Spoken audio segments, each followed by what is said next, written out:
और पढ़ाई मढ़ाई अच्छी चल रही हो, पढ़ाई लिखाई अच्छी चल रही होगी, है ना। तो UP triple SC, AGTA, MP, RAEO, IFFCO, AGT और आईबीपीएस, एएफओ और साथ ही साथ हमारे जो अदर एग्जाम है, इफ आपका जो है एनएससी हो गया या फिर कहें आपके बिहार कोऑर्डिनेटर, आगामी परीक्षाओं के लिए एग्रोनॉमी की बहुत ही इंपॉर्टेंट एमसीक्यू। क्लास ये आपकी 8 है, सॉरी यहाँ पर चेंज नहीं हुआ है। क्लास ये आपकी 8वीं क्लास है, आज 8वीं कक्षा है, ठीक। 8वीं कक्षा का पहला क्वेश्चन आपका, क्वेश्चन को शुरू करने से पहले मैं आपको बता दूं कि हमारा आईबीपीएस एएफओ का बैच स्टार्ट हो चुका है आज से। तो जो बच्चे ऑनलाइन ज्वाइन करना चाह रहे हैं आईबीपीएस एएफओ को, वो ज्वाइन कर सकते हैं। शुरू करते हैं आज के पहले क्वेश्चन के साथ। पहला क्वेश्चन है बच्चों आज का, क्वेश्चन नंबर 1 है, जैव उर्वरक के रूप में नीले हरे शैवाल का उपयोग किस फसल में सबसे अधिक उपयोगी होता है? बरसीम, मक्का, धान या आलू? तो देखो बच्चों, एनारोबिक कंडीशन की बात कर रहा है, जल भराव की स्थिति में, तो आपका एनाबेना एजोला जो है इंपॉर्टेंट होता है, जो कि आपका किस में लगता है? पैडी में, धान में, है ना। नील हरे शैवाल, एनाबेना एजोला, ठीक है, ये किस में लगते हैं? आपके धान के जो है प्रमुख जैव उर्वरक है, ठीक। यहां पर ऑप्शन सी राइट आंसर हो जाता है। अगला प्रश्न है, सूची 1 को सूची 2 से सम्मिलित करें। सूची 1 को सूची 2 से सम्मिलित कीजिए और कोड का उपयोग करके सही उत्तर चुनिए। Match the list first and list second and select the correct answer using the code given below. यहां पर एक फसल, एक सूची में फसल दी हुई है, क्रॉप दी हुई है, और दूसरी साइड आपको क्या दिया हुआ है बच्चों? आपका जो है किस्म या उनकी वैरायटीज दी रखी है ना। तो यहां पर देखिए मैच करें तो अरहर की किस्म कौन सी है? उपास, यूपीएएस 120, सब जानते हैं कि अरहर की किस्म है ना। मूंगफली की बात करें, ठीक, मूंगफली की बात करें तो मूंगफली की किस्म क्या? चित्रा। कपास की किस्म है विकास, सूरजमुखी की कौन सी है? सूर्या, है ना।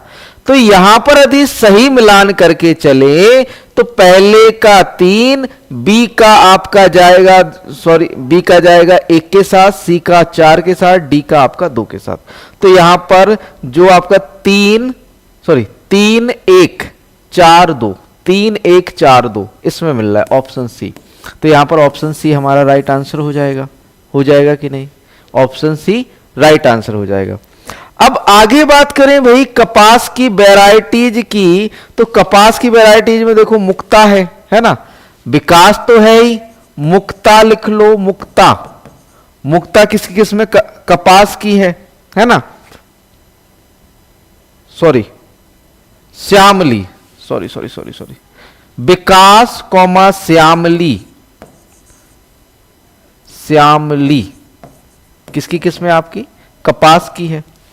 कपास में और लिख लो लोहित, शारदा,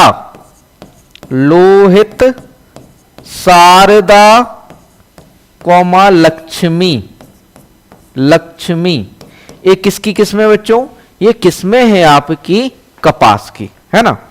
अरहर की किस्मों की बात करें तो अरहर में यूपीएएस 120, इससे भी एक्स्ट्रा अर्ली वैरायटी भैया, यूपीएएस उपास 120 अर्ली मैच्योर नहीं, या फिर कहें अगेती किस्म है, लेकिन इससे भी एक अर्ली वैरायटी है, वो है बच्चों प्रभात, याद रखना प्रभात, है ना, प्रभात। मुक्ता, आपकी जो प्रभात है 110 दिन में परिपक्व हो जाती है, इसलिए एक्स्ट्रा अर्ली बोला जाता है प्रभात को। मुक्ता हो गई, ठीक। मानक हो गई, मानक एक किसकी किस्म है आपकी? ये है आपकी जो है अरहर की, ठीक, अरहर की किस्में। अब बात करें बच्चों मूंगफली की किस्मों की, तो मूंगफली में आपकी गिरनार आ जाती है, गिरनार ज्यादातर फेमस है आपकी, गिरनार, है ना, गिरनार, ठीक है, गिरनार हो गई, ठीक, मूंगफली में। और आपका किसन हो गई, कॉमा ज्योति, ये किसकी किस्म है आपकी? मूंगफली की किस्म है। चित्रा, गिरनार, किसन, ज्योति किसकी किस्म है आपकी? मूंगफली की किस्में हैं। अब आके बात करें भैया सूरजमुखी की किस्में, तो देखो भाई यहां पर आपको एक किस्म और लिख लो अरहर में ICPH8, ICPH8 जो कि पहली हाइब्रिड क्रॉस या फिर कहें पहली संकर किस्म है किसकी, आपकी अरहर की। सूरजमुखी की किस्मों की बात करें BSH1, सूरज, यहां पर option C right answer BSH1 है ना, BSH1 हो गया, वरुणा हो गया, वरुणा कौमा सूर्या, ठीक, सूर्या, सूर्या, ज्वालामुखी, ज्वालामुखी किसकी किस्म है, आपकी सूरजमुखी या सनफ्लावर की किस्म है, ठीक। आगे बढ़ते हैं अगली किस्म, अगले क्वेश्चन की ओर। यहां पर ऑप्शन सी राइट आंसर हो जाता है। गेहूं का ईयर कोकिल रोग, सेहू रोग किसके कारण होता है? ईयर कोकिल या सेहू रोग किसके कारण होता है आपका, है ना? तो ये आपका जो है नेमेटोड, बैक्टीरिया, वायरस या कवक। ईयर कोकिल डिजीज या सेहू disease of wheat is called by nematode, bacteria, virus and fungi. तो भैया जो आपका ईयर कोकिल है, जिसे हम सीड गॉल किसके नाम से जानते हैं, सीड गॉल, ये कैसे किससे होने वाला है? ये नेमेटोड से जनित या फिर कहें नेमेटोड से होने वाला रोग है। ईयर कोकिल किससे होता है? आपका नेमेटोड से होता है। इसका साइंटिफिक नेम होता है एंगुइना टिटिसी।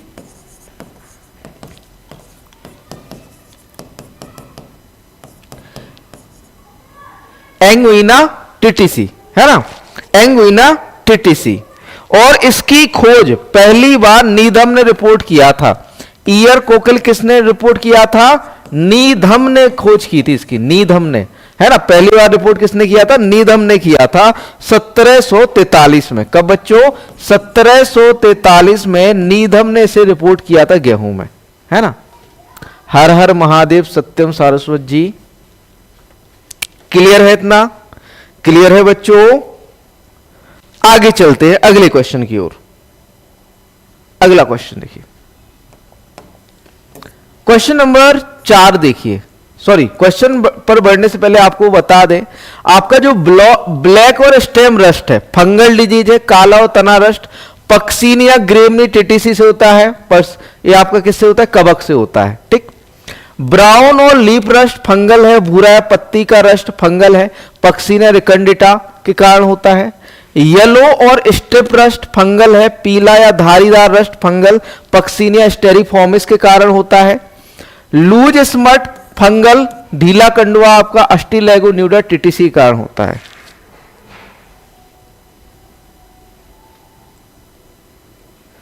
अभी कुछ दिन से उसकी वेबसाइट बंद चल रही है, आज शायद खुल जाएगी, ठीक है।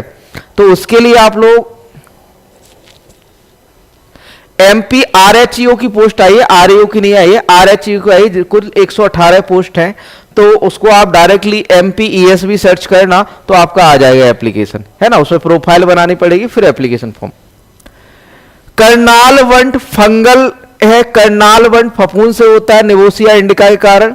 हिल वंट और स्टिंकिंग स्मट फंगल है, हिल वंट है, बदबूदार स्मट फंगल डिजीज है। टिलेटिया कैरीज या टिलेटिया फोर्टिटा के कारण होता है। फ्लैग स्मट फंगल डिजीज है, फ्लैग स्मट यूरोसिस्टिस टिटिसी के कारण होती है। टुंडू और yellow year rod bacteria plus nematode, ये किससे होती है? बैक्टीरिया, कोरेने बैक्टीरियम टिटिसी बैक्टीरिया और एंगुइना टिटिसी जो है आपके जो है नेमेटोड, दोनों के कारण ये होती है, ठीक। मोलिया डिजीज है, नेमेटोड के कारण होती है। ईयर कोकिल ऑफ व्हीट है, नेमेटोड से गेहूं का बाली रोग, नेमेटोड एंगुइना टिटिसी कारण होता है। और पाउडरी मिल्ड्यू फंगल, खस्ता फफूंदी, इरीसाइफी ग्रेमनेस के कारण या टिटिसी कारण होता है। बच्चों आप लोगों के लिए स्टडी मटेरियल MPRO की तैयारी कर रहे हो, चाहे आप IBPS AFO की तैयारी कर रहे हो, चाहे AGTA की तैयारी कर, सभी के लिए स्टडी मटेरियल, सभी के लिए क्लासेस, सब कुछ अवेलेबल है विजन एग्री एकेडमी की वेबसाइट एप्लीकेशन पर। नीचे डिस्क्रिप्शन में लिंक मिल जाएगा, या डायरेक्टली आप प्ले स्टोर से भी हमारी वेबसाइट को डाउनलोड कर सकते हो, है ना। तो सारी चीजें आप लोगों की। और सुबह 6 बजे से AFO का बैच लग रहा है, ऑफलाइन भी ऑनलाइन भी। और शाम को 4 बजे MPREO का बैच लग रहा है, ऑफलाइन ऑनलाइन दोनों। तो बढ़िया से ज्वाइन कर लो, सारी चीजें आप लोगों को समझ आ जाएंगी, है ना। अगला क्वेश्चन, सूची 1 को सूची 2 से सुमेलित कीजिए और नीचे दिए गए कोड का उपयोग करके सही उत्तर। गेहूं में सिंचाई अवस्था है और दिन किस दिन आता है, ठीक है। सियाराई अवस्था, टिलरिंग अवस्था, पुष्पन अवस्था, दूध या दुग्ध अवस्था, है ना, ये कब आती है? तो सियाराई तो देखो भैया सबको पता है कि 20 से 25 दिन बाद आती है और ये सबसे इंपॉर्टेंट या फिर कहें सिंचाई की सबसे महत्वपूर्ण अवस्था है ना, ठीक। सियाराई कब आती है? 20 से 25 दिन में आती है, ठीक है। कब आती है? 20 से 25 दिन में, ठीक।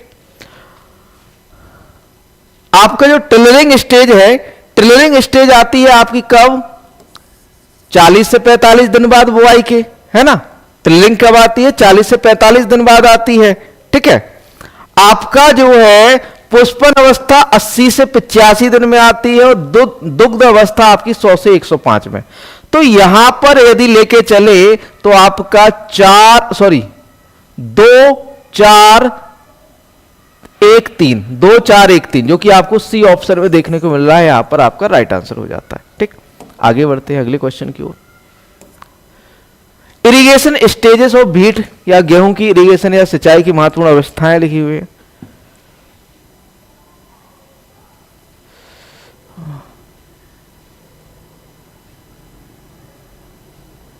अच्छा, मेरा तो हो भी गया है। अब देखो ज्वाइनिंग कब तक दे, ज्वाइनिंग नहीं दी है अभी तक। पहली सिंचाई 20 से 25 दिन में क्राउन रूट दीक्षा या सियाराई अवस्था में। दूसरी सिंचाई 40 से 45 दिन कल्ले फूटने की अवस्था। तीसरी सिंचाई 65 से 75 डे आफ्टर सोइंग देर से जुड़ने की अवस्था है, लेट ज्वाइंटिंग स्टेज। चौथी सिंचाई 90 से 95 डे आफ्टर सोइंग फूल आने की अवस्था। पांचवी सिंचाई 100 से 105 डे आफ्टर सोइंग दूध या दुग्धावस्था। छठी सिंचाई 115 से 120 डे आफ्टर सोइंग आटा अवस्था या डाउ अवस्था पे हम करते हैं, ठीक। आप लोगों के लिए देखो बहुत ही बढ़िया स्टडी मटेरियल हिंदी माध्यम। हमारे इंस्टीट्यूट अभी तक केवल हिंदी माध्यम में ही डील कर रहा है, हिंदी माध्यम में, है ना। तो हिंदी माध्यम की आपको बेस्ट नोट्स मिल जाएंगे अच्छी लैंग्वेज के साथ, है ना। अरे एक्चुअल में क्या है कि कुछ लोगों का डीबी करवाया तो उनका एक लिस्ट और निकालना है इन्हें, है ना। तो थोड़ा सा हम लोग का रुका हुआ है। भारत सरकार द्वारा ई राष्ट्रीय कृषि बाजार ई नाम योजना, कौन सी बच्चों? ई नाम योजना शुरू की गई थी 14 अप्रैल 2017, 14 अप्रैल 2018, 14 अप्रैल 2019, 14 अप्रैल 2016। The E national agriculture market E name scheme was launch by the government of India 14 अप्रैल 2017, 14 अप्रैल 2018, 14 अप्रैल 2019, 14 अप्रैल 2016। बताइए जल्दी से। अच्छा, 14 अप्रैल 2016, बिल्कुल सही, ऑप्शन डी राइट आंसर हो जाता है। ई नेम जो है आपकी जो मंडी है या फिर कहे पूरे इंडिया में एक मार्केट या फिर कहे वन नेशन वन मार्केट का कॉन्सेप्ट लेकर आता है। ई नेम में आपका जो है ये कहे इंटीग्रेशन किया जाता है किसका? आपका मंडियों का, एपीएमसी का। अभी तक 1486 लगभग 1486 प्लस मंडियां आपकी ई नेम के अंडर में आती हैं, एपीएमसी, ठीक। It was launched by the Minister of Agriculture, Government of India, and the Electronic Market Pilot across India was launched on 14 April 2016 by Prime Minister of India Narendra Modi. The portal is managed by Small Farmers Agri Business Consortium. आपका जो management किया जाता है ई name का वो कौन करता है? Small finance agri business consortium करता है ना मैनेजमेंट, ठीक। आपका देखो अभी तक 1400 पूरे आपके 23 स्टेट और 4 यूटी में 1466 मंडी है। कितनी है? 1466 मंडी है जो कि आपकी ई नेम में आपके प्लेटफॉर्म में रजिस्टर्ड है। और सबसे ज्यादा जो मंडियां हैं आपकी ई नेम के अंडर में है वो तमिलनाडु के अंदर है ना। कहां पर है? आपकी तमिलनाडु है, सबसे ज्यादा मंडियां, है ना, तमिलनाडु के अंदर है आपकी ई नेम के अंतर्गत, ठीक। अगला क्वेश्चन देखिए, क्वेश्चन नंबर आपका 6 है। निम्नलिखित में से कौन सा एक सही ढंग से सुमेलित नहीं है? वार्नयार्ड बाजरा, सोरगम बाइकलर, फिंगर बाजरा या रागी, एल्यूसिन कोरकेना, प्रोसो बाजरा, पेनिकम मिलीसियम, फॉक्सटेल बाजरा, सेटेरिएटेल का, वार्नयार्ड। तो भैया यहाँ पर सोरगम बाइकलर किसका होता है? भैया सोरगम का होता है, ज्वार का होता है भैया, है ना। सोरगम बाइकलर किसका साइंटिफिक नेम है? ज्वार का, जिसे हम मरुस्थल या फिर कहें आपका कैमल क्रॉप के नाम से या ऊंट की फसल के रूप में जानते हैं? हां कर सकते हैं, ठीक। आपके बार्नयार्ड ग्रास या फिर कहें बार्नयार्ड मिलेट का जो साइंटिफिक नेम होता है वो होता है इकोनोक्लोआ, सॉरी इकोनोक्लोआ, इकोनोक्लोआ फ्रूमेंटेसिया।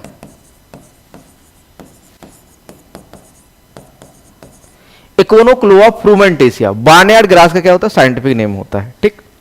अगला क्वेश्चन देखिए, क्वेश्चन नंबर आपका 7 है। निम्नलिखित में से कौन सा जोड़ा सही ढंग से मेल नहीं खाता है? यूरिया में 46% नाइट्रोजन, भैया सही है। Muriate of potash, single super phosphate में आपका 16% P2O5, पोटेशियम सल्फेट में 50% K2O। म्यूरेट ऑफ पोटास में भैया 60% क्या होता है?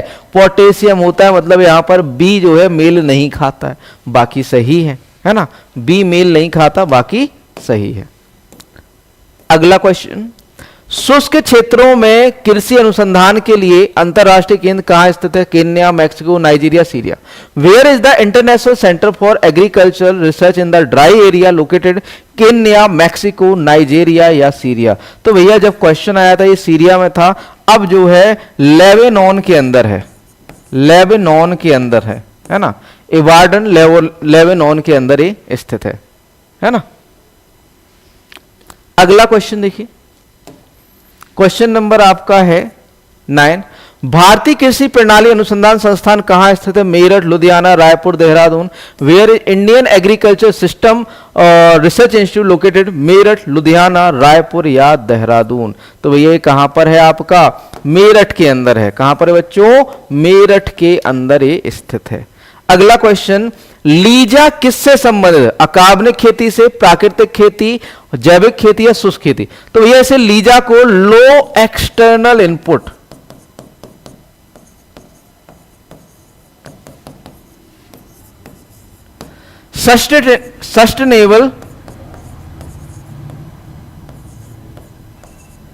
सस्टेनेबल एग्रीकल्चर के नाम से जाना जाता है ना। लीजा लो एक्सटर्नल इनपुट सस्टेनेबल एग्रीकल्चर, जिसका संबंध आपका किससे? ऑर्गेनिक फार्मिंग से या जैविक खेती से। किससे संबंध है बच्चों?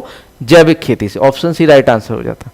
अगला क्वेश्चन, निम्नलिखित में से कौन सा ब्रांड नाम इंडियन ऑर्गेनिक के तहत जैविक उत्पादन और निर्यात के लिए समन्वय एजेंसी है? भैया आपका जैव ऑर्गेनिक, इंडियन ऑर्गेनिक के नाम से कौन जो है क्या करता है? बेचता है या फिर कहें निर्यात करता है ना। तो which of the following is the coordinating agency for organic production and export under the brand name Indian organic? NAFED, APEDA, IOFA या नन ऑफ दीज। तो बच्चों यहां पर राइट आंसर जो हो जाता है वो हो जाता है APEDA, agriculture and processed food product export development authority. कभी कभी एग्जाम में इनका देखो एस्टैब्लिश्ड ईयर भी पूछ लिया जाता है कि भाई कब हुआ, ठीक है।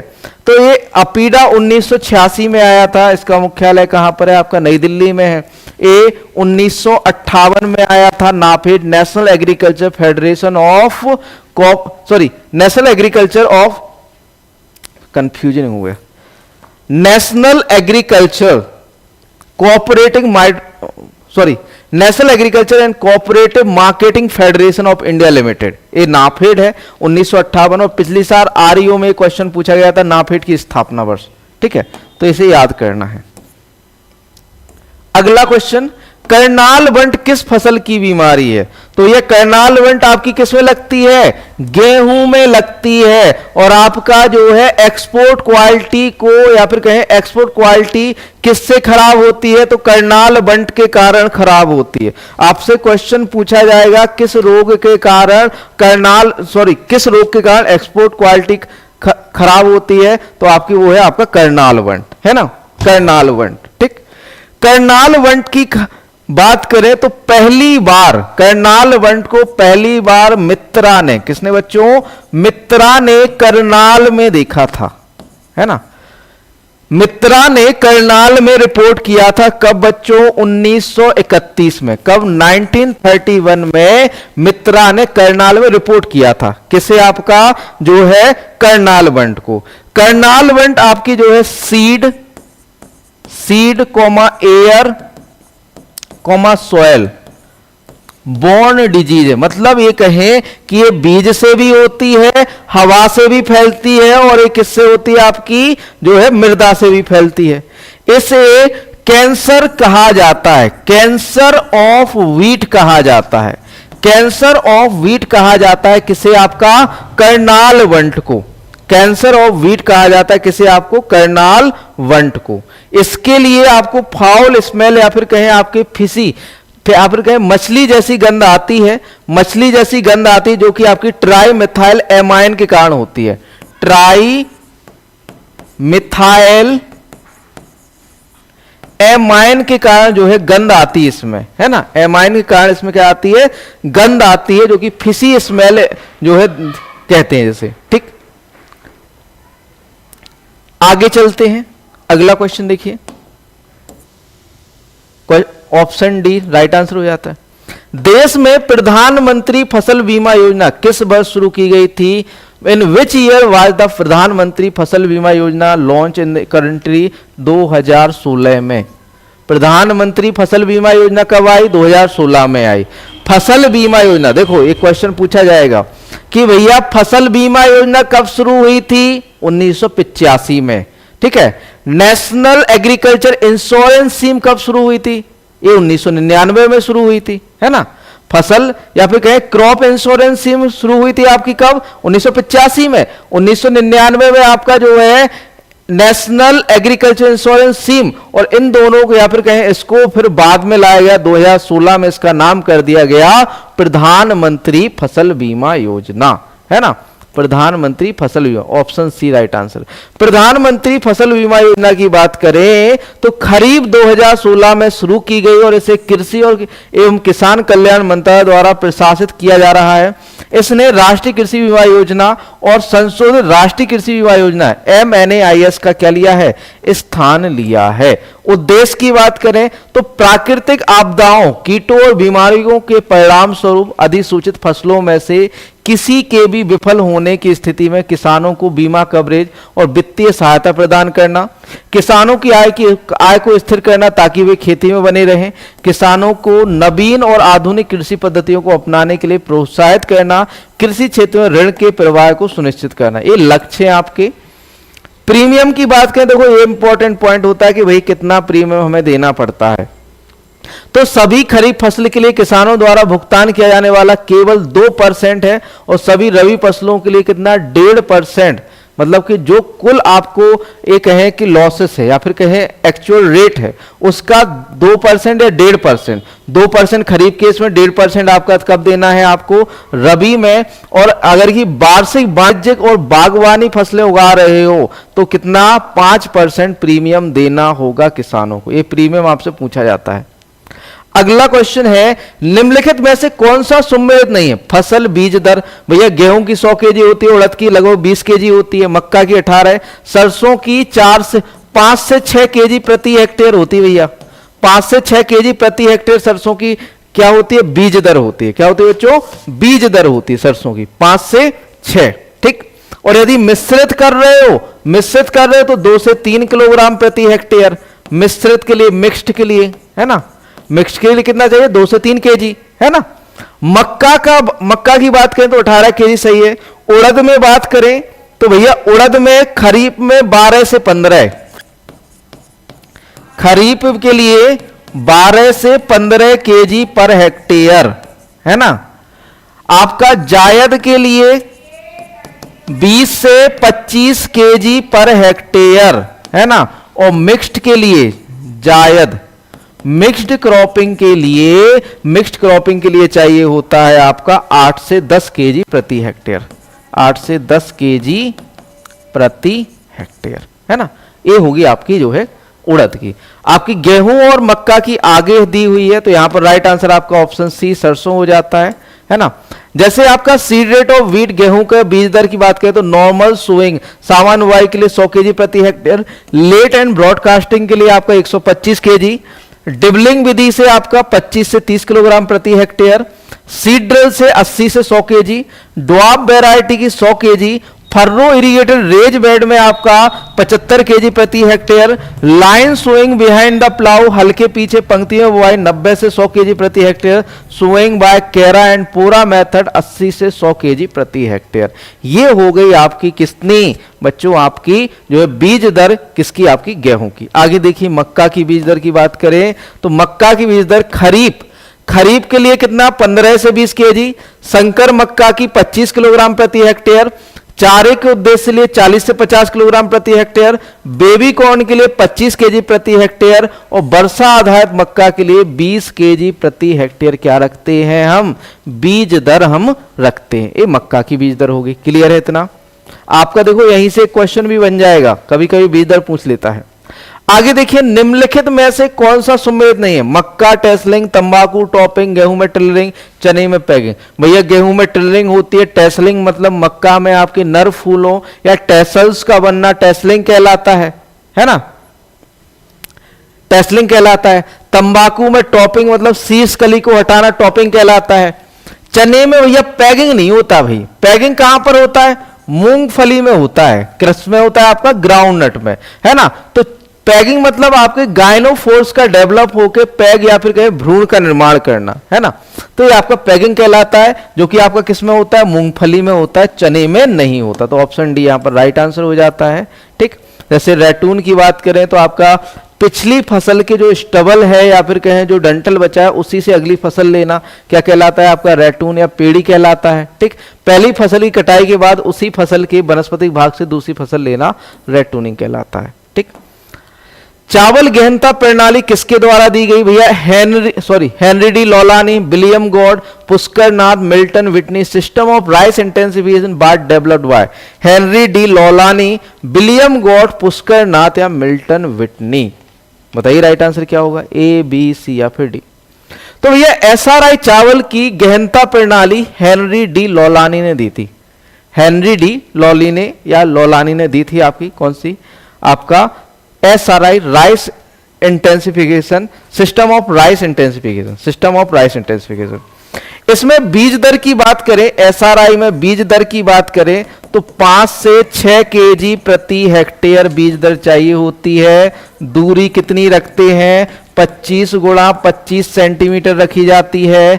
नर्सरी कितने दिन में तैयार हो जाती है, नर्सरी आपकी 10 से 12 डे आफ्टर सोइंग, बोने के 10 से 12 दिन बाद जो है आपके जो है तैयार हो जाती है या फिर कहें रोपाई के लिए तैयार हो जाती है। नर्सरी क्षेत्र कितना चाहिए तो 250 मीटर स्क्वायर, 250 मीटर स्क्वायर जो है एसआरआई प्रणाली में नर्सरी जो है आपका जरूरत होती है। ठीक, अब देखिए आगे बात करें विलियम गॉड ने क्या दिया, तो भैया विलियम गॉड सबको पता है कि ग्रीन रेवोल्यूशन शब्द दिया था। विलियम गॉड ने क्या दिया था, आपका जो है ग्रीन रेवोल्यूशन या फिर कहें आपका हरित क्रांति शब्द दिया। पुष्कर नाथ ने seed plot technique, seed plot technique दी थी। किसने, आपका पुष्कर नाथ ने। पुष्कर नाथ ने क्या दिया था, सीड प्लॉट टेक्निक दी थी आलू के अंदर, है ना। सीड प्लॉट टेक्निक किसने दी थी, आलू के अंदर पुष्कर नाथ ने। अगला क्वेश्चन देखिए, खरपतवार की परिभाषा का उपयोग करने वाला पहला व्यक्ति कौन था, तो भैया वो है आपके थे जेथरो टुल। खरपतवार की परिभाषा का प्रयोग करने वाले पहले व्यक्ति कौन थे बच्चों, Jethro Tull. Who is the first person to use definition of beat, तो भैया जेथरो टुल थे। आपका law of limiting factor, JB Liebig ने क्या दिया था, लॉ ऑफ लिमिटिंग फैक्टर।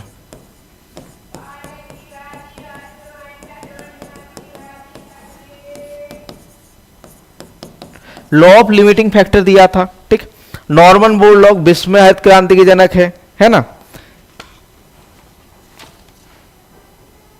अगला क्वेश्चन, सॉरी ये ब्लैकमैन ने दिया था, सॉरी लीविग ने बायोकेमिस्ट्री के जनक कहे जाते हैं, सॉइल बायोकेमिस्ट्री, सॉरी बच्चों, सॉइल बायोकेमिस्ट्री के जनक कहे जाते हैं लीविक। ठीक, अगला क्वेश्चन देखिए, खरपतवार विज्ञान अनुसंधान निदेशालय कहां स्थित है? भैया जबलपुर के अंदर है। कहां पर है बच्चों? जबलपुर के अंदर है। ठीक, कहां पर है आपका? जबलपुर के अंदर है। कहां पर है? Jabalpur. Directorate of beet science research कहां पर है? जबलपुर के अंदर, जबलपुर मध्य प्रदेश के अंदर है। अगला क्वेश्चन देखिए, पौधों को उनके सामान्य विकास और जीवन चक्र को पूरा करने के लिए कितने आवश्यक तत्व चाहिए? तो भैया 17 पोषक तत्व चाहिए होते। कितने चाहिए होते हैं? 17 पोषक तत्व चाहिए होते हैं। ठीक, कितने चाहिए? 17 पोषक तत्व। अगला क्वेश्चन, फील्ड प्लॉट तकनीक का जनक किसे माना जाता है? फील्ड प्लॉट तकनीक का जनक, तो भैया जेबी बॉसिंगॉल्ड को, जेबी बॉसिंगॉल्ड को फील्ड प्लॉट तकनीक का जनक माना जाता है। रामानुजन ने टीपीएस, ट्रू पोटैटो सीड दिया, ट्रू पोटैटो सीड।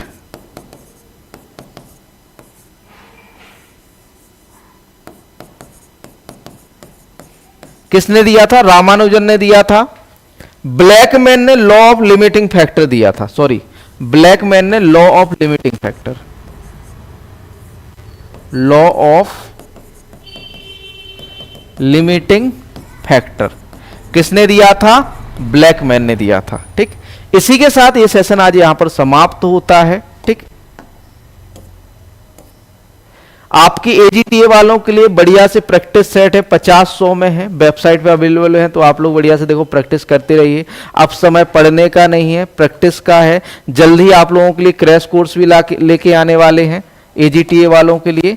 ठीक, क्रैश कोर्स जो कि आपका समथिंग सस्ता ही रहेगा, और कृषि प्राविधिक सहायक, और साथ में साथ जो एमपीआरयू की तैयारी कर रहे हैं। देखो बच्चों, आपके एग्रीकल्चर के एमसीक्यू है, सभी के लिए इंपॉर्टेंट है, तो भैया कृषि प्राविधिक सहायक का जो एमसीक्यू बैच है ये ज्वाइन कर लो। इसमें 1500 प्लस एग्री आपको जो है क्वेश्चन मिलने वाले हैं। ठीक है, और साथ में साथ डेली फ्री क्विजेस चलते हैं। ये आपके 50 प्रैक्टिस सेट अवेलेबल हैं ब्रह्मास्त्र 299 में, और आपका जो है पीडीएफ नोट्स अवेलेबल है सभी के लिए, है ना। और सभी लोगों के लिए आपके एमपीआरयू के भी इसी तरह से नोट्स, टेस्ट सीरीज, सब कुछ अवेलेबल है आपकी वेबसाइट और एप्लीकेशन पर। ठीक, थैंक यू दोस्तों, मिलते हैं नेक्स्ट सेशन में कल।